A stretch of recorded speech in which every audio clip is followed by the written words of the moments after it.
DB হারুনের ওপর পুলিশের হামলা, চিকিৎসাধীন ছিলেন সিএমএইচে, এখনও নিরাপদে ঢাকায় আছেন বলে জানা গেছে।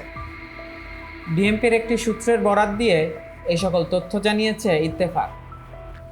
এখনও তাহলে কেন গ্রেফতার হচ্ছেন না আলোচিত এই পুলিশ কর্মকর্তা?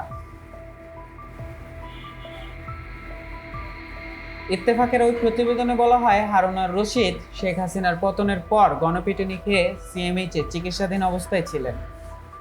ঢাকা মেট্রোপলিটন পুলিশের হোয়াটসঅ্যাপ গ্রুপে তার চিকিৎসার একটি ছবি দেওয়া হয়েছিল, পরে অবশ্য তা ডিলিট করে দেওয়া হয়।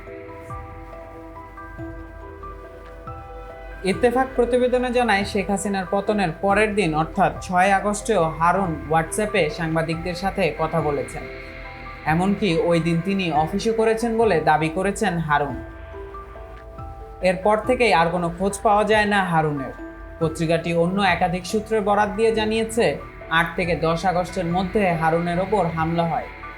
সন্দেহ করা হচ্ছে ওই হামলা চালিয়েছে সাদা পোশাকে থাকা পুলিশ সদস্যরাই। পুলিশ কমান্ড অ্যান্ড কন্ট্রোল সেন্টারের সামনে এই ঘটনা ঘটে। পরে তাকে চিকিৎসার জন্য সিএমএইচে নিয়ে যাওয়া হয়।